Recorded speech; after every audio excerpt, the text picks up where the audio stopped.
Welcome to Mintel's Little Conversation podcast. It's actionable insight backed by reliable data.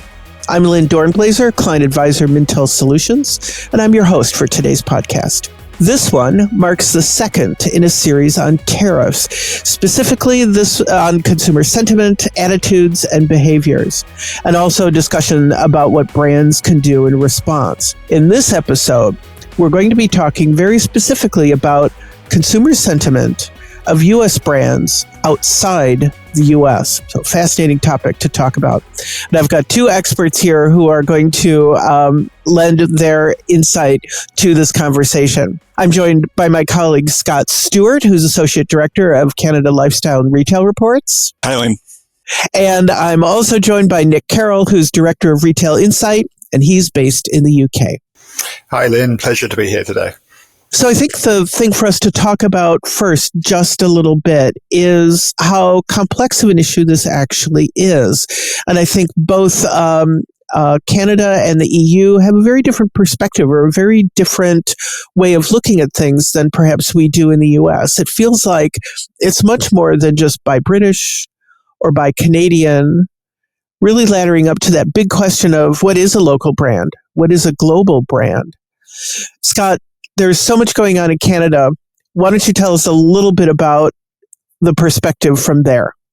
Sure. So kind of starting top line of what Canadians are thinking and what that sentiment is today, we ask consumers what they're planning to do from a shopping perspective. And the majority, unsurprisingly, said that they expect to buy more Canadian in the next 12 months. And the majority also said they expect to buy less American in the next 12 months. So that's kind of that starting point. But the question comes to what you just said is there's a lot more complexity to that than simply buying Canadian or buying American. And I think Canadians are learning about that complexity right now and trying to navigate it. So just some examples for you, like thinking of very US-based or American brands, somewhere like McDonald's is a very US-based brand. But when we think about the business, there's a McDonald's headquarters in Canada employing hundreds of Canadians. It's a franchise company owned by Canadians. It employs Canadians in its restaurants. Even thinking of Coke or Pepsi, very American brands. They have bottling distribution centers in Canada. If you buy a can of Pepsi, it says bottled in Canada on it. So I think the more people are putting some research into it, the more they're realizing there isn't necessarily one clear line between what's buying Canadian and what's buying American or even just buying globally. So to answer what is a local brand, I think even consumers are struggling with what that means exactly and even what goes into the products. So there's a lot of uncertainty for Canadians, and they're trying to learn as quickly as possible to figure out exactly what they can purchase to build up to that sentiment of, I want to buy more Canadian. And there are various levels of buying Canadian too, isn't there? Exactly. So that's it's kind of a crash course right now in understanding supply chains for Canadians as far as what's made in Canada, what's produced in Canada, what's packaged in Canada. There are relatively few categories that are entirely made within Canada, and understanding what goes into even a product. So something like orange juice, for example. There are no oranges growing in Canada, so we know that they're coming from different countries, but that's not always laid out perfectly on a package of exactly where it is versus where it's been packaged within Canada or outside of Canada. So there's a lot of navigating that way. In some cases, within a grocery store, they're trying to simplify it, where they'll put a maple leaf on the price label for a product to tell you it's made in Canada. But even the more people are thinking about it, they're realizing that something as simple as a sticker really doesn't encapsulate all the complexity of where our product truly came from or was packaged or was sourced. So yeah, there's a lot of learning on the fly for Canadian consumers right now. It's different in the EU though, isn't it, Nick? A little, yes. I think that that learning or that quickly learning around where products are coming from. I think from a European point of view, I know our colleague Andrew Davison said in the last episode that uncertainty was his word of the year. I think for many Europeans, that's been our word of at least the last 10 years.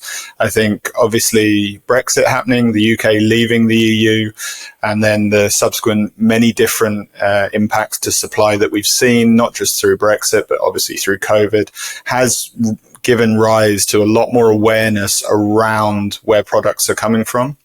And I think when we look at European or the EU, I think it's probably best to view it in a 3-level prism. We have global, we have European, and we have domestic. That interconnection of Europe through the EU means that distinction needs to be made. So we've got brands like Zara, H&M, L'Oreal sit in that pan-European category. But then even within a country, we see quite big distinctions being made between, say, in the UK, Sainsbury's being a massive grocery retailer isn't seen as being local because, you know, the local producers, those independent stores are local. So it's seen as national. So then when you open up all this Pandora's box, the reality of that complex interconnected supply chain is really opened up. And I think from an EU perspective, those consumers have been a little more aware of this even before the most recent impact that tariffs have had on it. Do you think that fuller understanding has caused the EU consumer to look at products from the US differently? Or is it just like one more thing added to the mix of where understanding where things come from?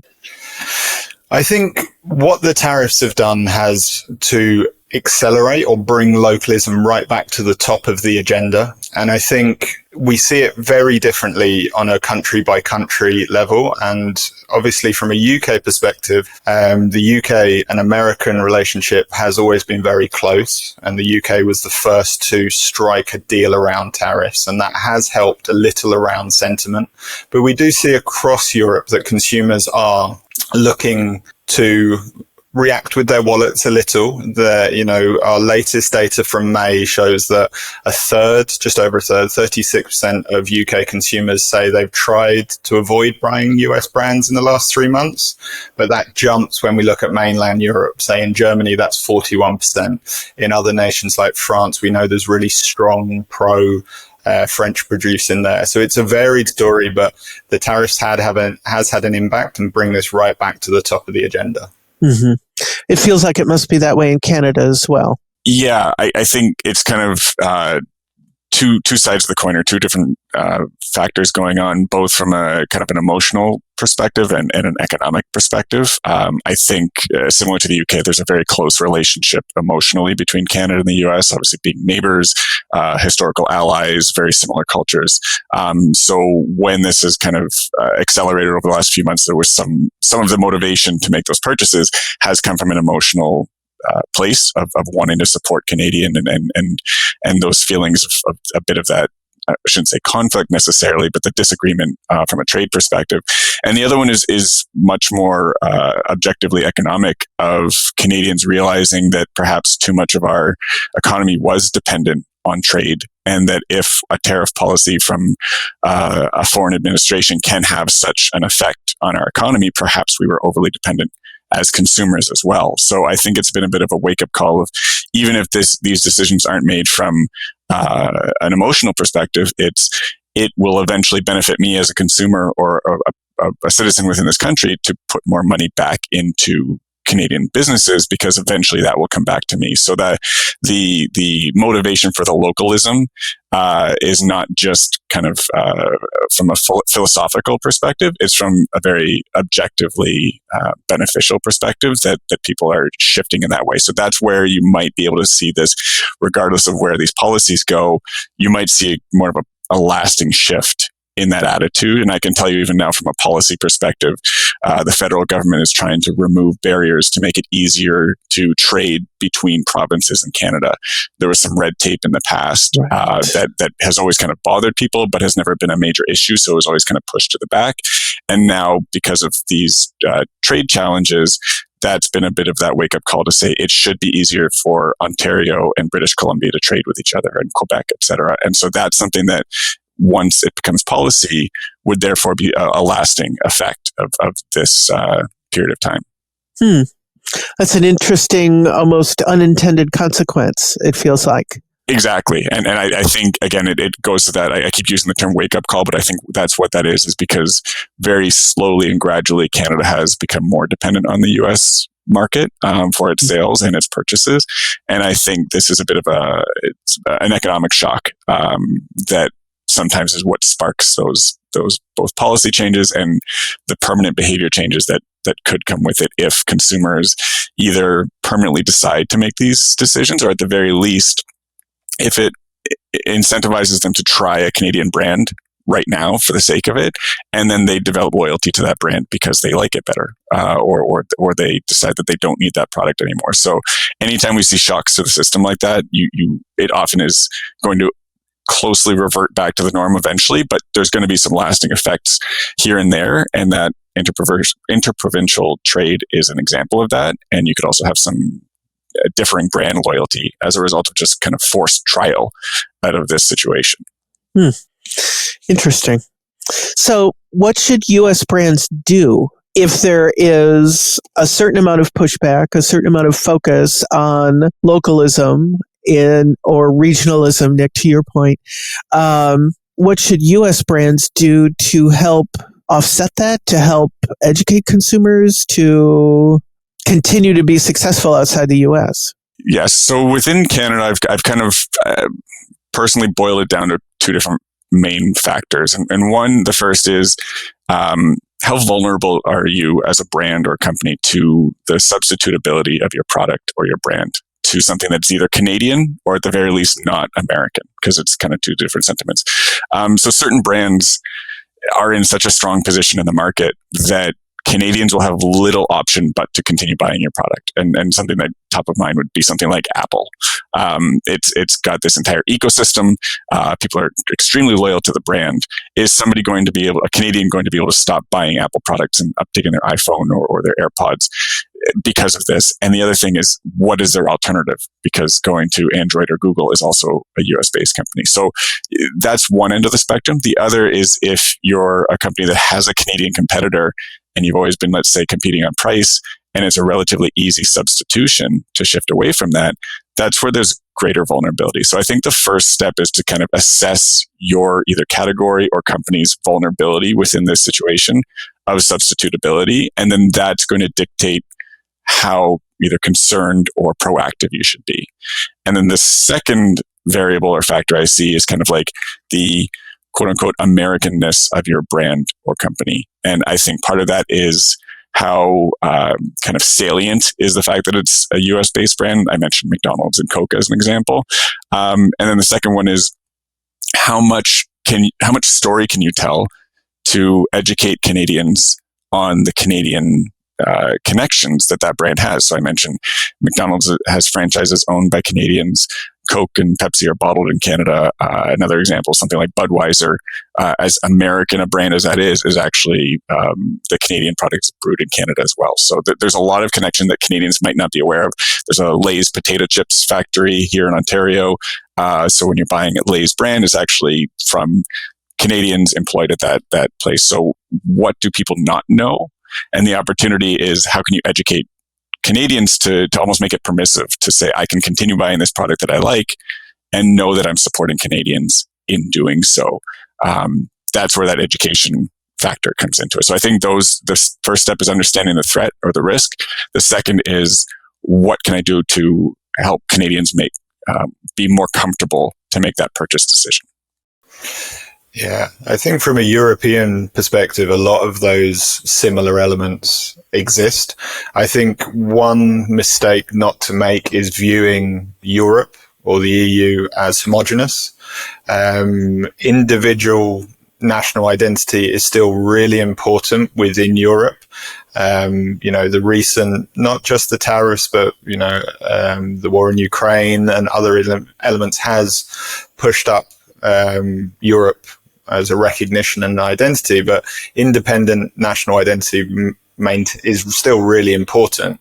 I mentioned earlier, but it is true. Like, France has a really strong localism driver within it. 82% of French consumers think it is important for brands to uphold French values. That compares to 77% in Poland, 75% in Italy, 72% in Spain. So for a brand, when they're looking into the European market, is to really tell that local story, how you have been active in that country for a while, that you understand the individuals within that area, and not necessarily hide the heritage of American, but speak about how you have a long history within a space, or how you know the consumer that you are trying to market towards. Something that just popped into my head is about Germany. This is going back a bit now, and Walmart. And as I recall, Walmart attempted to come into Germany a ways back now and wasn't able to be successful and pulled out of Germany. And I think it was mainly because of the strength of competitive retailers, Aldi and Lidl very specifically, and perhaps a bit of hubris on the part of Walmart, making the assumption that, of course, it's Walmart, so of course you know what we are and you know what we could do, and of course you need us, as opposed to having that sensitivity to the country and to the market. So I can see where that's a major issue especially for countries in the EU, for any company coming in to be cognizant of those nuances. One of the other things I wonder about too is, you've both mentioned some really big brands, Coca-Cola and McDonald's, even to a lesser degree, I think, perhaps even Lay's potato chips, but thinking of like Coca-Cola, Pepsi-Cola, McDonald's, some of the other big ones. Do you think consumers see those as U.S. brands or as global brands? Is the fact that the companies are headquartered in the U.S., does it really matter for some of those enormous global brands? That's a really good question. I can't say specifically, but I do believe, at least within Canada, because we're so close to the U.S., that there is a connection to those U.S. brands, that it can kind of be both at the same time, understanding that, of course, if you go on vacation to Europe, you can get a Coca-Cola in Italy as well, understanding the globalness of that brand. I think knowing, again, I'm picking Coke specifically, but like Canadians being so familiar with a city like Atlanta, knowing that it's not just a US brand, it's an Atlanta brand, that because we're neighbors, there's that kind of nuanced understanding of the US. And I can tell you, Canada knows a lot about the US just because we're so close, and all of our media comes to the US, and that goes to another conversation. But, Canadians realizing that they're still subscribing to Netflix and Prime and Disney, that a lot of it is dependent on those choices. That goes to the substitutability. So I think because Canadians are so familiar with the US market and see it that way, and, watch the Super Bowl loyally every year and see those new Budweiser ads every year, really do see that while it is a global brand, understand how US based and really kind of inherently American it is. So I think there's a willingness to make those purchases, but at least speaking for Canada, I think they do understand how kind of America is kind of at the heart of a lot of those global brands. Yeah. I think from a European perspective, I think in many instances, those brands are viewed as global. And part of that is because although they may have been founded and based in the US, a lot of their marketing, a lot of their communication are either has been localized or is global in its nature. It's not necessarily expressly in those areas. There are obviously exceptions, like, say, Tommy Hilfiger or Levi's or even Jack Daniels, which, very much put their heritage at the heart of it. But Jack Daniels in the UK has long done a heritage piece around, where those products come from, etc., but then positioned it in their campaigns about what that means in the UK. So it might be, in a pub in those areas. So I think that is a key way of, nodding to your American roots, but again, as I say, understanding that domestic market. Mm-hmm. If you were to leave one message with major brands in the US about how to navigate consumer sentiment, what would you tell them? For me, it comes down to simplify. I think there's so much going on for Canadians right now, both politically and just economically, that any specific purchase category or brand, it's difficult to put a ton of time into it, of thinking about it, of researching, et cetera. That's just the reality of being a consumer today. So then that comes down to, how do you simplify the message so quickly that a consumer is comfortable making that decision in the moment when they're standing at the shelf or when they're about to make that purchase online. Everybody's got a very complex story, and as we've discussed, this whole thing is very complex, but as much as possible, it comes down to simplification so that it's, creating that permissive purchase, knowing that that US-based brand was produced 2 hours away in your province. Something as simple as that, because there's a lot of noise right now. So know your strategy, take it to the market to talk to Canadians, but make it in enough of a simple way that they can remember it, they can tell their friends about it, and that when they're standing in front of the product in the aisle, they remember it and make the purchase because of it. I think from my point of view, I think it is using the current situation we are in as a jumping point for innovation. I think if brand America has been slightly tainted, shall we say, by recent events, and that you have used the strength of American influence throughout the world to, just enter a market and assume that you don't need to do much to speak to those local consumers. Now is the time to really understand who you are trying to market to. Maybe start to look at tweaks of products, innovations, new product launches. In those areas, there's still a huge, huge opportunity within the European market, within the global market. And just because relations have got a bit frosty, that doesn't mean that can't be capitalized on. So I think using this as a time to reassess, rethink, and innovate to move forward, I think is a key thing for brands to be looking to do. So I think all the things that we've talked about today, there are a couple things that really stand out to me in terms of what brands need to be thinking about. One is for every U.S. brand in other markets to think about how vulnerable you are to substitutability. I think that was a great comment, Scott, on your part. Are you an apple or are you a candy bar? And how substitutable is your product? And to think about how to make yourself more essential to consumers if you are more easily substitutable. But I think the other 2 points here that link to actually 2 of the 3 next topics we're going to be talking about. One is making your message as simple as possible to consumers. Make it very easy for them to understand how this particular product is essential for them, how it links to where it is located at that moment, all of that. So all about marketing strategy. And then, Nick, your comment about this is the time for innovation. This is the time for companies to find ways to perhaps tailor a new innovative product to a specific market, going back to making it invulnerable to substitutability. So I think there's some really interesting things here to think about. But, I said in the beginning that we've got more topics coming up.